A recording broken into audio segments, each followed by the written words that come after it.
सदाशिवसमारम्भां शङ्कराचार्यमध्यमाम् अस्मदाचार्यपर्यन्तां वन्दे गुरुपरम्पराम्।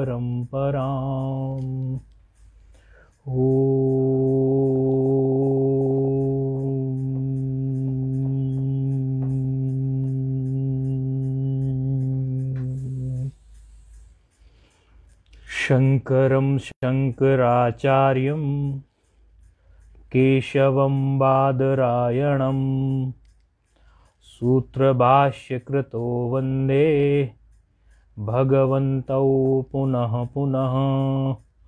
ईश्वरो गुरुरात्मेति मूर्तिभेदविभागिने व्योमवद्व्याप्तदेहाय दक्षिणामूर्तये नमः। ओम।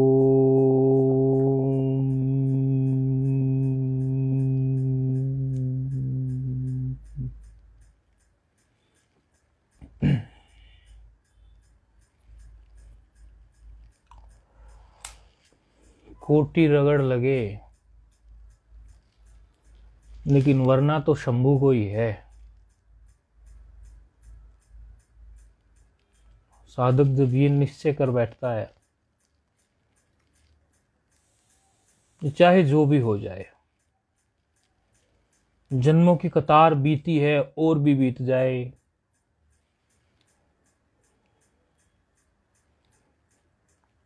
वर्ण तो मुझे शिव का ही करना है। शुद्र छोटी मोटी चीजों का मैं तो वर्ण करने वाला ही नहीं हूं। मुझे कुछ और चाहिए ही नहीं शिव के सिवाय। जब ऐसा साधक का निश्चय होता है तो महाशिवरात्रि आती है, क्योंकि प्रयास करने वाला आज नहीं कल पा तो लेगा ही।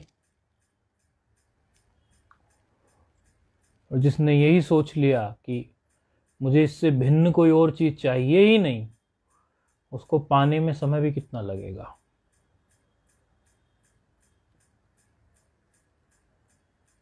और शिव का वर्ण करने वाला, आप कोई जड़ वस्तु को चाहें, महात्मा लोग हैं आश्रम कुटिया की चाहत रखते हैं, गृहस्थ अपने घर मकान इत्यादि नौकरी की चाहत रखता है, कोई ना कोई किसी न किसी चाहत को पाल के बैठा ही हुआ है। सच्चाई है ये। इसको जितना जल्दी अन्वेषण कर लें, समझ लें और स्वीकार लें, मुख्य बात है स्वीकारने की, स्वीकार लें उतना जल्दी अच्छा, उतना जल्दी हम महाशिवरात्रि की तरफ जा सकते हैं। वरना तो रात्रि तो क्या शिव होगी, दिन भी शिव नहीं है, वो भी अंधकार में ही रहता है, अशिव ही रहता है, अकल्याणकारी ही हो जाता है। लेकिन हम तो ऐसा सोचते ही नहीं। आज महाशिवरात्रि पर सबकी रात्रि शिवमयी हो और महा ही हो, ऐसा हम भाव रखते हैं। लेकिन जो निश्चय दृढ़ करेगा और अशिव का त्याग करता चलेगा, वही तो शिव को पाएगा।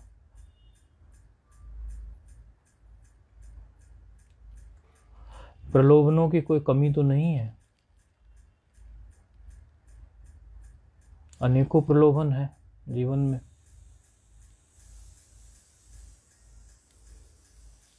छोटे मोटे व्यक्ति के सामने छोटे मोटे प्रलोभन है, बड़े व्यक्ति के सामने बड़े प्रलोभन है।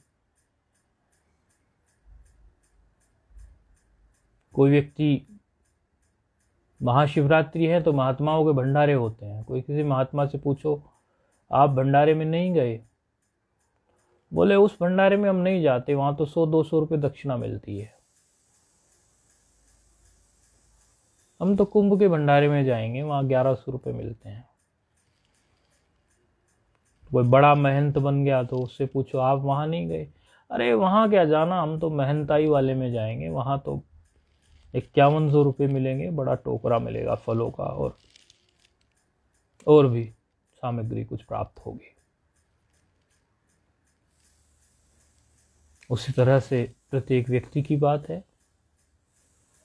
जो ग्रस्त में है वो भी कुछ ना कुछ एक ऐसी दौड़ में है। प्रलोभन तो है ही ना जीवन में, प्रलोभनों की कोई कमी तो नहीं है। कोई किसी को छोटा प्रलोभन, किसी को बड़ा प्रलोभन, लेकिन प्रलोभन तो है जीवन में। तो यदि उन प्रलोभनों में उलझ गए तो फिर अशिव की तरफ ही हमारी दृष्टि है, शिव की तरफ हमारी दृष्टि नहीं। शिव की तरफ हमारी दृष्टि नहीं है तो फिर शिवरात्रि तो मनने वाली नहीं है। शिवरात्रि तो हर वर्ष आती है, तो वर्ष में 2 बार आती है, एक फागुन में एक श्रावण में। एक श्रावण में, ये फागुन तो नहीं है, माघ में। श्रावण से पहला महीना है ना श्रावण, तो वो फागुन से पहला है ना, फागुन तो अभी चलेगा।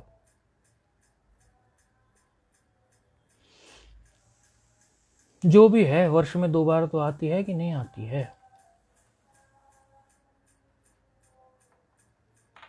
लेकिन महाशिवरात्रि मनी कहाँ हमारी, विचारणीय बात तो ये है। लेकिन व्यक्ति जब जड़ वस्तु को चाहता है, संसार के प्रलोभन की तरफ चलता है, तो वो उसको मदद नहीं करते, वो उसकी तरफ खिंचते नहीं है। यदि किसी के पास 20 लाख की गाड़ी है तो 50 लाख की गाड़ी की चाह है, तो 50 लाख की गाड़ी के लिए हमारा ही केवल संकल्प है। 50 लाख की गाड़ी हमारे पास आने का कोई संकल्प भी नहीं करती और ऐसा कोई खिंचाव भी उसमें पैदा नहीं होता। या महंत की कुटिया की चाह है, या महंताई की चाह है, या जो महामंडलेश्वर अभी नहीं बना वो सोचेगा इस कुंभ में महामंडलेश्वर की पदवी प्राप्त हो जाए, जो भी समष्टि भंडारा करना पड़े, वो समष्टि भंडारा कितना भी बड़ा हो, चाहे कितने भी देने पड़ जाए भंडारे के लिए। भंडारों के भी रेट निकले हुए हैं, 50 लाख, 1 करोड़, जाने क्या क्या बातें, तमाम प्रकार की बातें। क्या केवल ग्रस्त ही उलझा हुआ है, महात्मा नहीं उलझा हुआ है? महात्मा तो और भी ज्यादा दिखता है कई बार। सभी उलझे हुए हैं, जो नहीं उलझे उनको प्रणाम। सभी माना प्राय अधिकतर, सभी तो नहीं कह सकते, प्राय अधिकतर ऐसा बोला जाता है। लेकिन कोई शिवरात्रि तो ऐसी हो जाए कि पुष्पदंत की तरह हमारे जीवन में भी कुछ ऐसा हो जाए कि हमारी जो प्रार्थना है वो अंदर से निकले, और अंदर से ऐसी निकले कि वो प्रार्थना भी पूजित हो जाए, सिद्ध हो जाए। क्योंकि अंदर से निकली हुई प्रार्थना जो होती है सच्चे हृदय से, वो प्रार्थना भी पूजित और सिद्ध हो जाती है, और जो भाव उसके प्रति रहता है उससे घटना घट जाती है, फिर शिवरात्रि आ जाती है जीवन में। तो खाली एक माँ पार्वती के विवाह का दिन नहीं होता, वो जीव और शिव के विवाह का दिन होता है। क्योंकि जीव शिव को अब सौंप देता अपने आप को, वो सभी की महाशिवरात्रि है। फिर पुष्पदंत की कथा, पुष्पदंताचार्य की कथा आप लोगों ने सुनी होगी। गंधर्व कोटि का जीव है पुष्पदंत,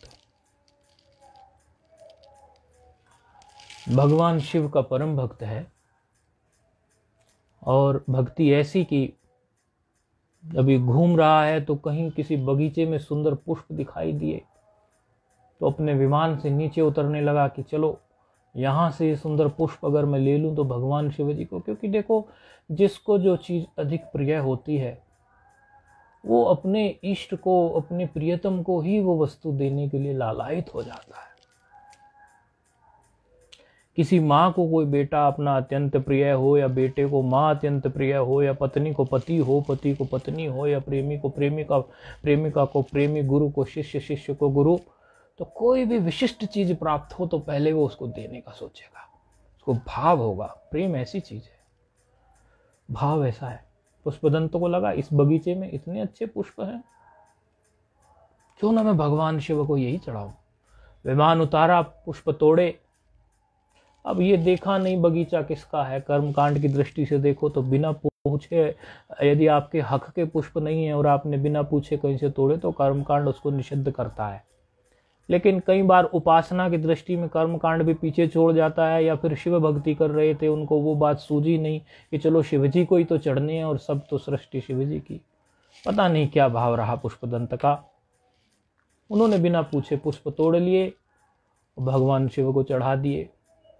एक बार कोई चीज अच्छी जच जाती है तो व्यक्ति बार बार करता है। पुष्पदंत ने दोबारा फिर विचार किया कि क्यों ना फिर से मैं ये चढ़ाऊं। 2-4 बार ऐसा हो गया, जब भी वहां से विमान लेके जाए पुष्प तोड़े और चढ़ा दे। अब राजा को लगा, राजा का वो निजी बगीचा था, अपना खास बगीचा, कौन व्यक्ति ऐसा है जो पुष्प ले जा रहा है, कोई साधारण व्यक्ति तो जान नहीं पड़ रहा है। इस प्रकार पुष्प पहरेदार लगाए नहीं पकड़ में आ रहा है, तो कोई विशेष व्यक्ति है, कोई ये तो कोई देवकोटि का जीव लग रहा है, सामान्य नहीं है।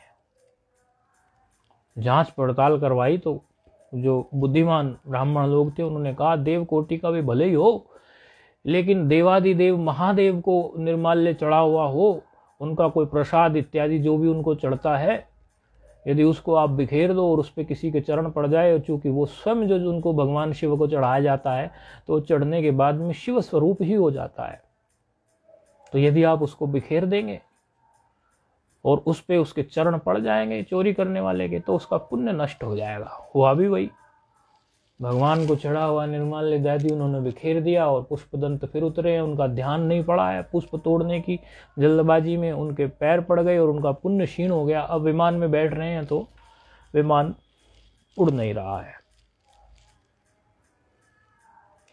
बड़े दुखी हुए। थोड़ी देर में ध्यान इत्यादि किया, क्योंकि शिव भक्त तो हैं ही, शिव भक्त को ये तो बात अंदाजा हो ही जाएगा ध्यान इत्यादि करने से कि आखिर गड़बड़ कहाँ है। थोड़ी देर के बाद अंदाजा हुआ, अरे ये तो मुझसे भूल हो गई। हर हर हर हर शिव शिव शिव शिव। थोड़ी ऊर्जा आई ऐसा उच्चारित करने से, ऊर्जा आई, लगा हाँ लगता है भगवान शिव का ही अपमान हुआ है, और शिव शिव शिव हर हर पुकारने से कुछ ऊर्जा मिल रही है, मुझसे गलती हुई है। महादेव, ये जो हर शब्द है ये हरणे धातु से बना हुआ है। व्याकरण में एक ही हरणे धातु होती है, उसका अर्थ ही होता है हरण करना, उस धातु का अर्थ ही होता है। व्याकरण जगत में धातुओं से शब्द बनते हैं। व्युत्पत्ति पक्ष में व्युत्पत्ति और अव्युत्पत्ति पक्ष होता है व्याकरण में। तो व्युत्पत्ति पक्ष जो होता है उसमें धातुओं से शब्द निष्पन्न होता है, प्रत्यय इत्यादि की मदद से, कुछ कृदंत या तद्धितांत प्रत्यय लगाकर। तो ही हरणे धातु से ये हरण बनता, हर शब्द बनता है, अर्थ बनता है हरति पापानि शोकानि। ऐसे इस प्रकार इसको घटाया जाता है। हरति पापानि शोकानि दुखानि इति हरः। हरति पापानि शोकानि दुखानि इति हरः। जो पाप को, शोक को, दुख को हर ले वही तो हर है। तो ऐसी स्थिति जब आ गई है तब जाकर उन्होंने एक स्तोत्र की रचना की, जो स्तोत्र बड़ा प्रसिद्ध है।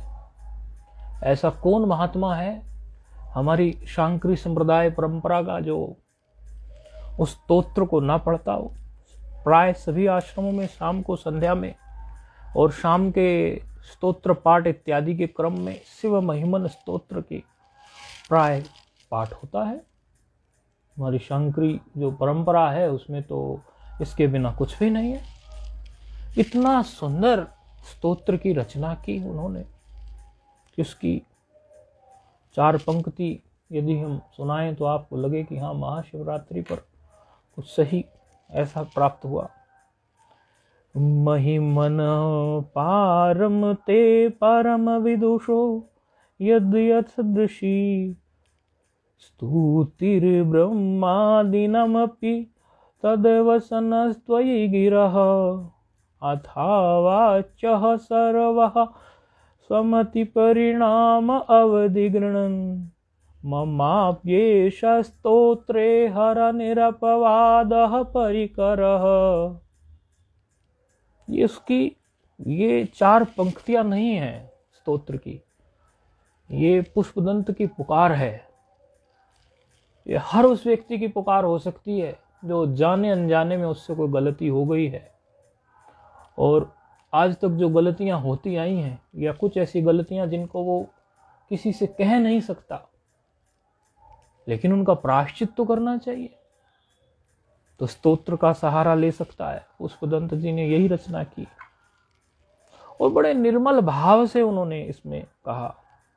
संबोधन है इसमें हर, हे संपूर्ण दुखों को हरने वाले महादेव, ब्रह्मादि नाम गिरापि, ब्रह्मादि नाम गिरापि त्वयि अवसन्नाः। जो सर्वज्ञ ब्रह्मादि देवों की वाणी भी आप में अपर्याप्त है, अर्थात उनकी वाणी भी आप तक नहीं पहुंचती। देखो उसमें ब्रह्मादि को लिया तो जीव 2 प्रकार के हैं, एक सर्वज्ञ कोटि के हो और एक अल्पज्ञ कोटि के। अस्मद आदि जो हम और आप हैं वो अल्प कोटि के जीव, और ब्रह्मा आदि जो हैं वो सर्वज्ञ कोटि के जीव हैं, लेकिन उनको भी जीव कोटि में रखा। तो जो सर्वोच्च कोटि के ब्रह्मादि देवों की वाणी भी तो वही आप में अपर्याप्त है, अयोग्य है, क्योंकि तत्व ते महिमनः परम पारम, क्योंकि आपकी महिमा की सीमा कोई माप नहीं सकता। अविदुषः स्तुति,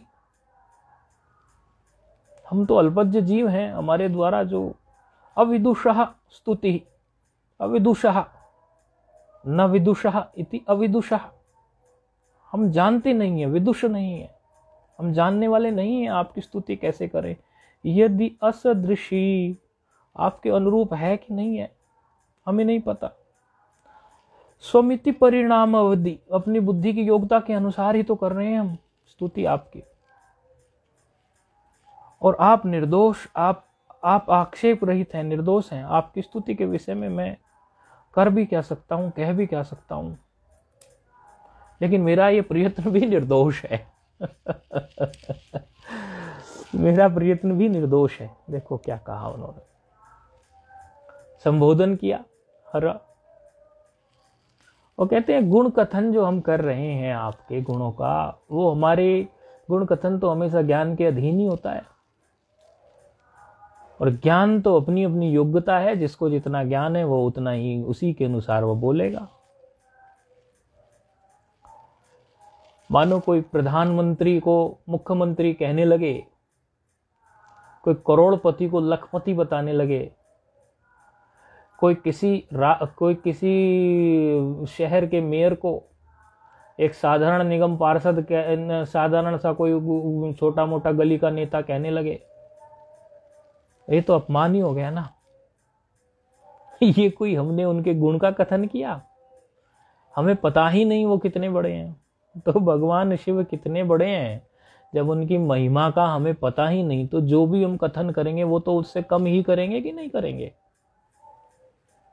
करोड़पति के बारे में जब हमने कभी करोड़ रुपए देखे ही नहीं है, पता ही नहीं है, हमने 10, 20, 50 हजार से ज्यादा के नोट ही नहीं देखे, हमें पता ही नहीं है करोड़ की भी राशि होती है कोई, तो हम तो बातें जो करेंगे वो 50,000, 60,000, 80,000 की करेंगे ना महादेव, तो करोड़ों की बात हम नहीं कर सकते।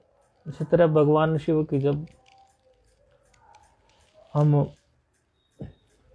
गुणों को जानते ही नहीं, तो उन गुणों का कथन हम कितना कर सकते हैं।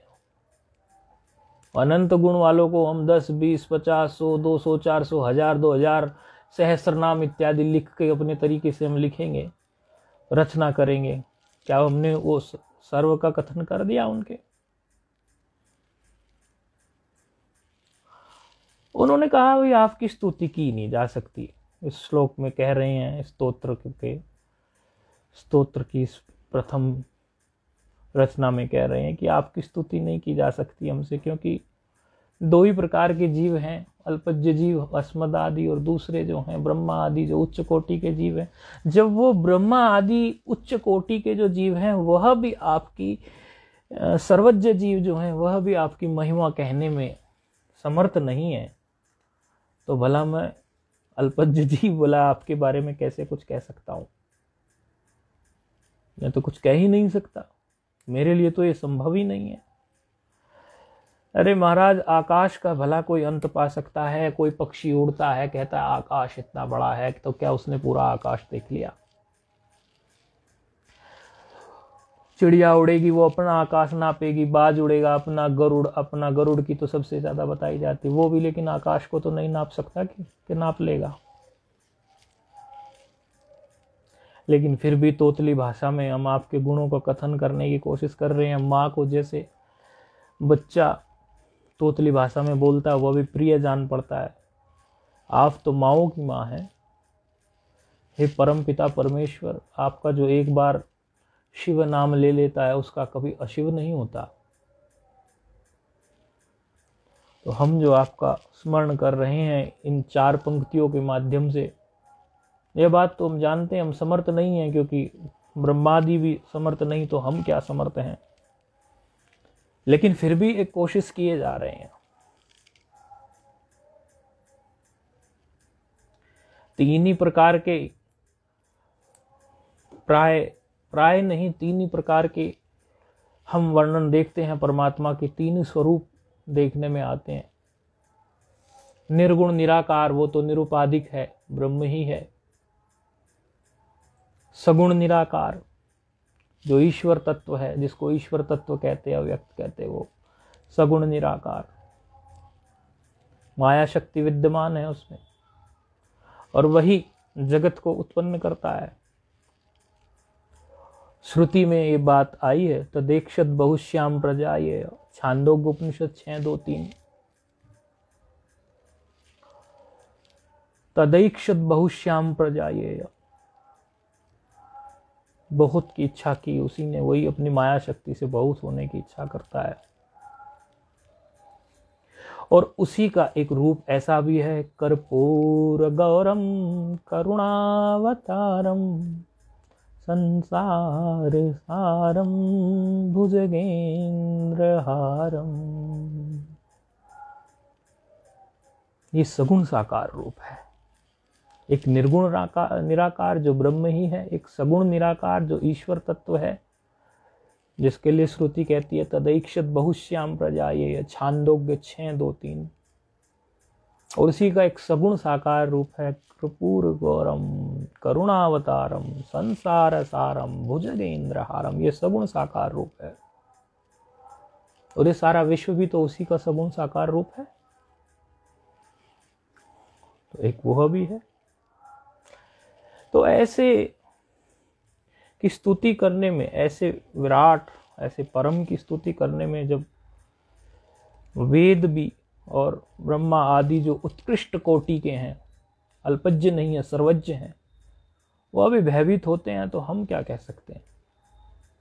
उपनिषदें भी वहां नेति नेति कह देती हैं। बृहदारण्यक 2-3-6 नेति नेति कहा, वहां अब मेरी वाणी ना इति, अब नहीं जाएगी वाणी उधर। फिर भी पुष्पदंताचार्य जी हिम्मत जुटा रहे हैं और पुष्पदंत फिर से कह रहे हैं, अतितः पंथानम तव च महिमावागमनसयो तद व्यावृत्यायम चकितम विदत्ते सुतिरपि सकस्य स्तोतव्यः कतिविद गुणः कस्य विषय वदे त्वराचिने पतति न मनः कस्य न वचः। पदे तु अर्वाचीने पतति न मनः कस्य न वचः।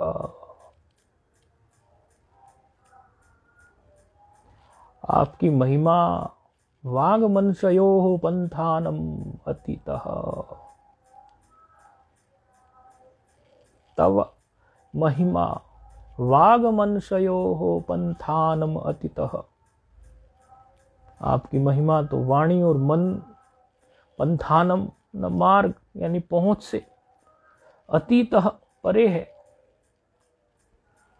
यम श्रुति ही चकितम, यम चकितम अभिधत्ते, ये इसका अन्वय ऐसे कर लेंगे, यम श्रुति ही अपि। वेद भी आश्चर्य करते हैं, चकित होते हैं, भय से युक्त होते हैं। अतद व्यावृत्या, कितना सुंदर शब्द है, अतद व्यावृत्या।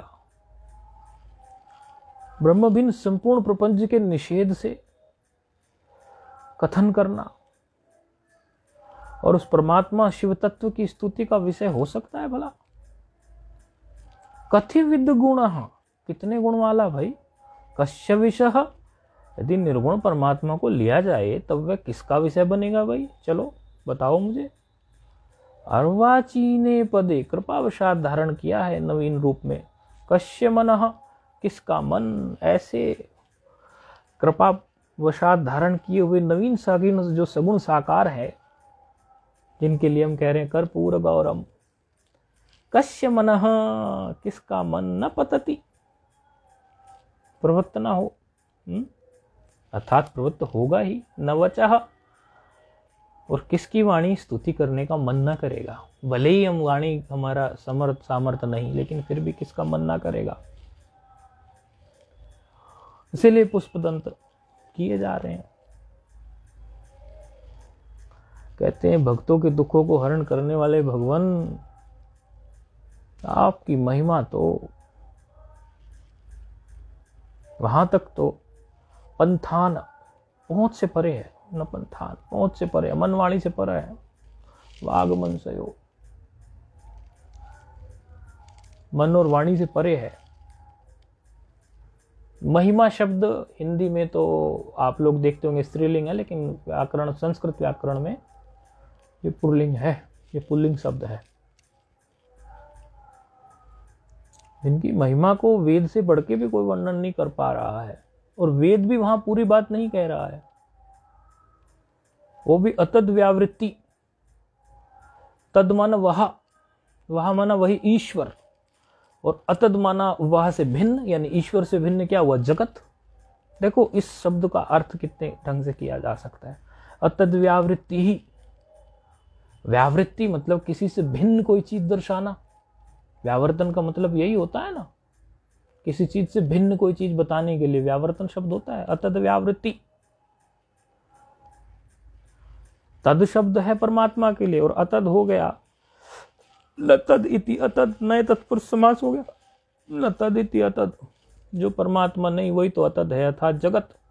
और जगत की भी फिर व्यावृत्ति कर दो तो फिर परमात्मा, तो अतद व्यावृत्ति से परमात्मा ही बोल दिया घुमा के।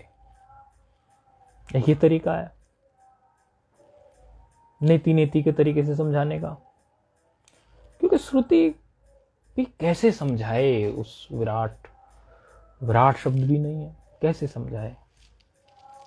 कोई बच्चा पूछने लगे कि ये कोई सिनेमा देखा हो या कहीं कुछ की, मैंने पर्दा तो देखा नहीं, बताइए पर्दा कहाँ है सिनेमा में?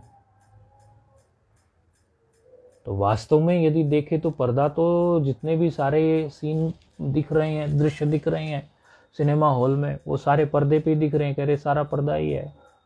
लेकिन ऐसे वो तो समझेगा नहीं, फिर उसको उस ढंग से समझाते हैं कि ये जो इसमें दृश्य दिख रहे हैं, ये दृश्य और कुछ नहीं, पर्दा ही है। तो ये कई दृष्टियां हैं श्रुति की अलग अलग तरीके से समझाने की। कभी वो नीति नीति करके समझाती है निषेध मुख से, तो कभी वो कहती है कि नहीं, उसको विधि मुख से जान, सब पर्दा ही है। सीन को भी बोलेंगे पर्दा ही है, या तो ये बोलें कि इसको सीन को, जो ये दृश्य जो तुझे दिख रहे हैं पर्दे से भिन्न, ये तो दृश्य है और ये पर्दा है। नेति अलग करा उसको फिर। या तो दूसरा तरीका, उसको समझ नहीं आएगा तो बोलेंगे सर्वम खलविदम ब्रह्म, सब पर्दा ही है, अर्थात सब ब्रह्म ही है। छांदोग्य 3:14 सर्वम खलविदम ब्रह्म, इस दृष्टि से बोलना पड़ता है। तो अतद व्यावृत्ति तस्य व्यावृत्ति इति, तद व्यावृत्ति ही, तस्य व्यावृत्ति इति तद व्यावृत्ति, और न तद व्यावृत्ति इति अतद व्यावृत्ति, या नए तत्पुरुष समास कर लो। पहले तस्य व्यावृत्ति इति तद व्यावृत्ति ही कर लो, फिर न तद व्यावृत्ति इति अतद व्यावृत्ति कर लो। तो या तो फिर परमात्मा को सब कुछ दिखा दो, या परमात्मा से भिन्न सब कुछ निषेध मुख से हटा दो। कैसे भी दर्शाओ, मन वाणी का विषय तो वो बन नहीं सकता। पुष्पदंत की यही तो एक समझो पीड़ा है कि मन वाणी का विषय वो कैसे बने। लेकिन फिर भी कर्पूर गौरम करुणावतारम संसार सारम भुजगेंद्र हारम, फिर भी हिम्मत तो जुटाए रहे हैं उस बागंबरधारी की। बागंबरधारी के लिए फिर भी कुछ ना कुछ हिम्मत तो जुटाई रहे हैं। उसी के लिए फिर आज का महाशिवरात्रि का जागरण है। तो जब हृदय से कोई बात निकलती है वो असर करती है। आज की रात्रि का जागरण करें, उसी चिंतन में डूबे रहें। ये तो थोड़ा सा कुछ सुनाने का ऐसी प्रार्थना थी तो उस भाव से सुना दिया। पुष्पदंत की तरह जब हृदय से प्रार्थना निकलेगी तो वो स्तोत्र बन जाएगी। स्तोत्र भी पूजनीय हो जाएगा, आप भी पूजनीय हो जाएंगे, और आप स्तोत्र और आपके उपासक शिव जिनकी आप उपासना कर रहे हैं वो तीनों अलग ही नहीं रहेंगे। प्रार्थना करने वाला और जिनकी प्रार्थना कर रहे हैं। जो वेदांत परिभाषा पढ़े हुए हैं वो तो जानते ही हैं कि किसी वस्तु का भी जब ज्ञान होता है बाह्य घट या पट का, तो उसमें घटावच्छिन्न के पास जब अंतःकरणावच्छिन्न वृत्त्यारूढ़ होके पहुंचता है तो ज्ञान होता है घट का। तो एक ही हो जाते हैं कि नहीं हो जाते तीनों? तो जब सही सही निशाना हम लगाते हैं तो सब एक ही हो जाता है, और वही महाशिवरात्रि है। वरना वो हर वर्ष की तरह बीत जाएगी। पुण्य तो मिलेगा, लेकिन अब एक होने की तरफ चलो। अब उसी को समर्पण भाव से करने की तरफ चलो। नमः शिवाय का जप करें साधारण साधक। जिसको कुछ नहीं पता वो ओम नमः शिवाय का जप कर सकता है। महात्मा लोग तो सब आज कर ही रहे हैं। चिंतन मनन कुंभ शाही स्नान आदि का आनंद ले रहे हैं। कीर्तन करें नमः शिवाय, ओम नमः शिवाय, हर हर भोले नमः शिवाय, नमः शिवाय, ओम नमः शिवाय, हर हर भोले नमः शिवाय, नमः शिवाय, ओम नमः शिवाय, हर हर भोले नमः शिवाय, नमः शिवाय, ओम नमः शिवाय, हर हर भोले नमः शिवाय, नमः शिवाय, ओम नमः शिवाय, हर हर भोले नमः शिवाय। संकीर्तन करें, बार बार दीर्घ उच्चारण करें। आज तो कोई अड़ोसी पड़ोसी भी नहीं बोलेगा आपने जगा दिया हमें फ्लैट में। आश्रमों में तो चल ही रहा है, जो सोसाइटी और फ्लैट्स में रहते हैं। आज कोई अड़ोसी पड़ोसी भी नहीं बोलेगा। देखो हम तो देख रहे हैं, अभी आपको भी आवाज़ें आ रही होंगी। जगह जगह हम जहाँ बैठे हैं जिस आश्रम में, वहाँ भी नीचे जागरण हो रहा है। आसपास सभी मंदिरों में, आश्रमों में, ये तो तीर्थ नगरी है तो यहाँ तो चल ही रहा है माँ गंगा के किनारे। तो कभी नमः शिवाय का कीर्तन करें, कभी ओम नमः शिवाय,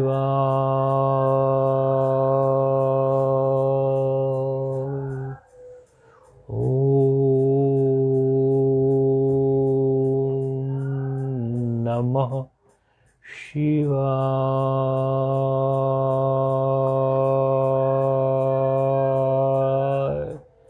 जितना लंबा खींचेंगे उतना मन शांत होगा और तत्व में, वहीं शिव तत्व में डूबेगा। शिवरात्रि हो जाएगी, जीव का शिव से विवाह हो जाएगा, पुष्पदंत की प्रार्थना लग जाएगी, आप भी पुष्पदंत हो जाएंगे। ऐसा ही स्तोत्र रचा जाएगा। ऐसी मंगल कामना के लिए आपको महाशिवरात्रि की बहुत बहुत बधाई। ओम नमः शिवाय। ओम नमः शिवाय।